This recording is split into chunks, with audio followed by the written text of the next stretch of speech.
제20장 연습 문제를 같이 풀어보도록 하겠습니다. 1번 근본위 제도를 실시하고 있는 두 나라가 있다. 자국의 수입 증가로 자국의 국제 수지는 적자이고 상대국의 국제 수지는 흑자일 때 두 나라는 어떤 과정을 거쳐 국제 수지 균형을 회복하는가? 근본위 제도에서는 금우 유출과 유입에 의해서 통화 공급량이 변하니까 적자인 국가에서는 금이 유출되니까 통화 공급량이 감소하게 될 것이고 통화 공급량이 감소하면 물가가 하락하니까 수출이 증가해서 국제 수지가 균형을 이루고 상대 국가, 흑자인 국가는 통화 공급량이 금이 유입되니까 증가하고 통화량이 증가하면 물가가 증가해서 수출이 감소하죠. 수입이 증가하고 수출이 감소하고 그래서 이 나라는 국제수지 흑자인 나라는 균형으로 향해 가고 국제수지가 적자인 국가는 수출이 증가해서 다시 균형으로 향해 가서 자동 조절이 이 국제수지 불균형이 자동 조절된다 이렇게 이야기를 하고 있습니다. 그런데 이제 문제는 정말 통화 공급량의 변화에서 물가가 신축적으로 변하느냐?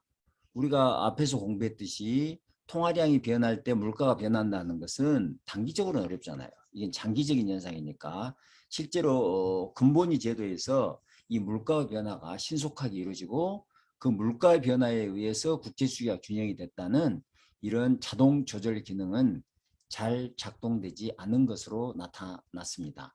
다만 근본위 제도에서는 이렇게 물가의 변화로 수출입이 조절돼서 국제수지 불균형이 자동 조절될 거다라고 이야기를 생각을 했던 것이죠. 2번 브레튼 우주 체제가 붕괴된 원인 중 하나가 유동성 딜레마라고 한다. 유동성 딜레마란 무엇이고 실제로 1960년대에 어떤 일이 벌어졌는가? 유동성 딜레마라는 것은 브레튼 우주 체제는 금한 번위 제도니까 금과 이 달러가 기축통화가 됐습니다. 그래서 이 달러 공급량이 증가해야지 세계 전체적으로 유동성이 증가하게 되는데 달러 공급량이 전 세계적으로 증가하기 위해서는 어떻게 되겠어요? 미국 국제 수지가 적자가 이루어져야 되는 거죠. 그럼 미국 국제 수지가 적자가 이루어지면 세계 전체적으로 유동성이 증가하게 되는데 이 유동성이 증가하게 되면 미국 적자 폭이 커지니까 달러에 대한 신뢰도가 하락하게 되는 거죠. 신뢰도가 하락. 그래서 이걸 유동성이 증가하면 좋으나 그것이 적자가 증가하면 신뢰도가 하락한다. 그래서 이걸 유동성 딜레마라고 하겠습니다. 자, 그럼 실제로 그러면 1960년대 어떤 일이 벌어졌는가? 이걸 한번 볼까요? 미국의 달러화가 이런 딜레마, 여기 이제 기축통화에서 이런 딜레마를 겪게 됐는데 1950년대 미국 국제수지가 적자로 전환됐는데 그 이유는 58년부터 유럽으로 미국 직접 투자가 증가했고 베트남 전쟁 전비 조달을 위해서 미국이 통화를 발행함으로써 적자 규모가 당시 급속하게 증가됐습니다. 그래서 미국의 국제수지 적자가 지속됨에 따라서 1960년대 초에는 외국의 달러 보유가 그러니까 미국이 적자가 되니까 외국으로 달러가 나가는 거죠. 미국 금 보유를 초과하였고 1970년대에는 미국의 외국의 달러 보유고가 미국 총 금 준비의 4배에 달하게 된 거죠. 그런데 브레튼 우주 체제는 금 환 번위지죠. 그래서 금 1온수를 35불로 그러니까 달러 35불만 가져오면 언제든지 금을 바꿔주겠다는 금태환이 약속된 거란 말이에요. 이게 지금 금 환 번위 제도 골격인데 에, 외국 달러 보유고가 미국이 가지고 있는 금의 4배에 달하니까 만약에 외국이 금을 달라 하면 미국이 줄 수 없게 되는 상황이 된 거죠. 외국 달러 보유고가 미국 금 준비량을 초과함에 따라 달러의 평가 재조정이 필요하게 되었고 미국 달러를 평가절하할 것이라는 예상이 높아지자 막대한 자본이 달러에서 마르크나 일본 엔 등 강세 통화로 이동하게 됐습니다. 그러면서 1971년 8월에 닉슨 대통령이 금퇴환 정지 선언을 하였고 이 1981년 8월 금퇴환 정지 선언을 함에 따라서 이제 브레튼 우주 체제가 붕괴하게 되는 겁니다. 다음 3번입니다. 브레튼 우주 체제는 달러를 기축통화로 한 금환 본위 제도로서 각국 중앙은행은 준비자산으로 대부분 달러를 보유하였다. 그러나 변동환율 제도로 전환한 이후에도 그러니까 1971년 이후죠.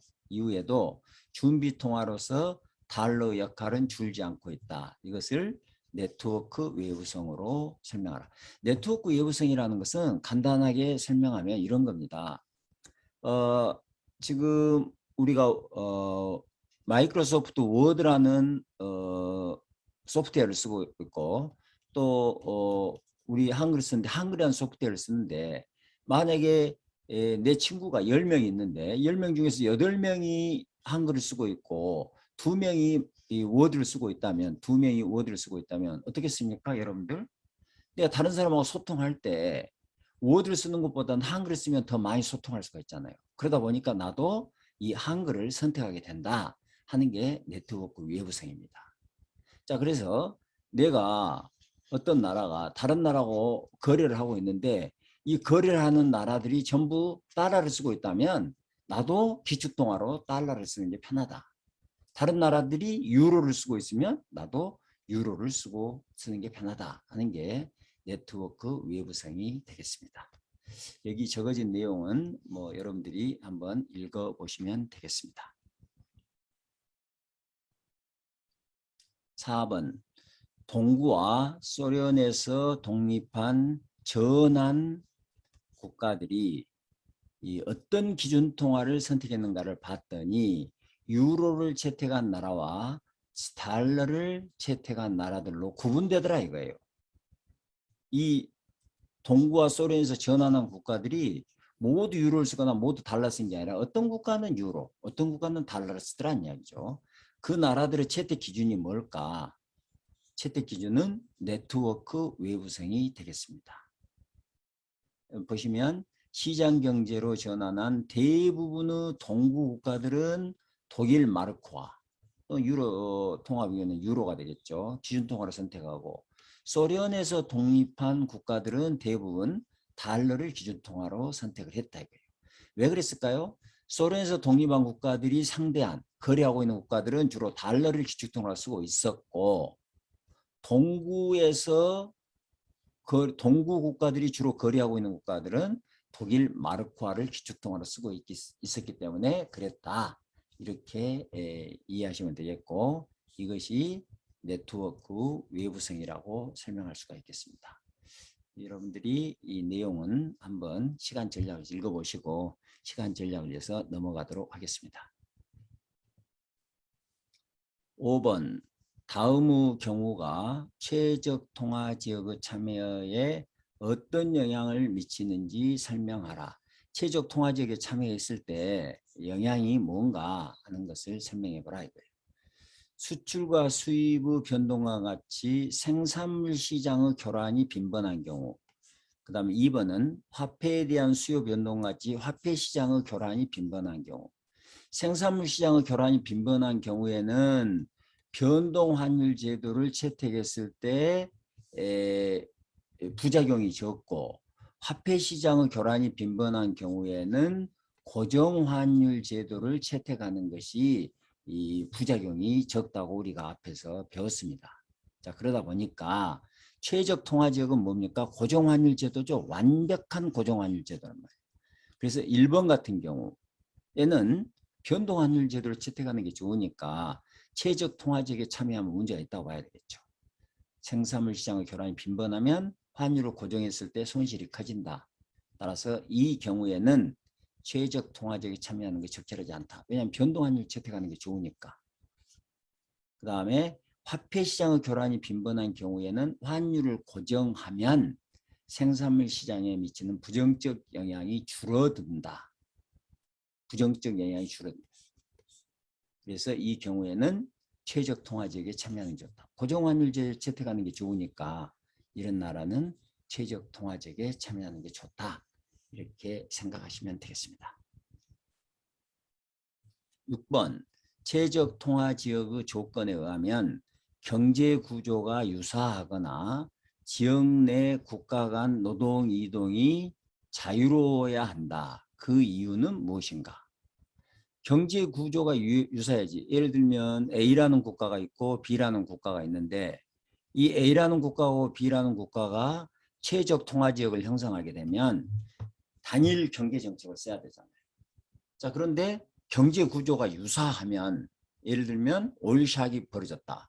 그럼 여기도 오일샥으로 인해서 문제, 여기도 문제. 그러면은 단일 정책을 쓸 수 있단 말이에요. 두 지역의 영향이 같으니까. 그래서 경제구조가 유사할수록 최적 통화지역에 참여하는 게 좋겠다는 것이고 국가 내 노동이동이 자유로워야 된다는 것은 A지역과 B지역이 있는데 A지역은 호황이고 B지역은 경기가 침체였을 때 만약에 노동이동이 자유롭다면 호황인 지역으로 침체인 지역에서 이 노동이동이 하면서 그 문제가 해결될 수가 있잖아요. 어떤 추가적인 경제정책을 쓰지 않으라 단일 경제정책을 쓰더라도 최적 통화지역은 독자적인 정책을 쓸 수 없으니까 쓰더라도 문제를 이렇게 노동 이동을 통해서 문제를 해결할 수가 있다는 거죠. 그래서 노동 이동이 자유로운 지역에서 최적 통화지역을 형성하는 게 좋겠다. 이렇게 보면 되겠습니다. 시간 전략을 위해서 이것은 여러분들이 한번 읽어보시기 바랍니다. 7번 하나의 단일 통화가 전 세계에 사용되는 제도를 생각해보자. 이 제도의 장점과 단점은 어떤 것이 있을까? 장점은 뭐겠습니까? 완전히 고정환율 제도니까 고정환율 제도 장점이죠. 전 세계가 최적 통화 지역이니까 뭐 거래 비용이 줄어든다든지 여기 보시면 이 경우 거래 비용이 낮아진다든지 환율 변동 불안정성을 회피할 수 있다든지 완전 고정환율 제도니까. 대신 최적 통화 지역을 형성하면 완전 고정환율 제도니까 금융정책도 쓸 수가 없고 통화정책이죠. 그 다음에 환율이 완전히 고정이 되어 있으니 환율 정책을 쓸 수 없어요. 이 두 개의 정책을 쓸 수가 없고 뭐만 가능합니까? 재정정책만 가능하게 된다. 그러니까 어떤 경제 문제가 발생했을 때 쓸 수 있는 유일한 정책 수단이 재정정책밖에 없는데 이 재정정책도 우리가 앞에서 최적 통화지역에서 공부했지만 이 재정지역만 마저도 마음대로 쓸 수 있는 건 아니죠. 규제를 받아야 되는 거죠. 그래서 어떤 문제가 발생했을 때 대내적인 문제를 해결하기 위한 정책 수단을 찾기가 어렵다. 이렇게 보면 되겠습니다. 이것도 여러분들이 한번 읽어보시기 바랍니다. 이상으로 문제풀이를 마치도록 하겠습니다.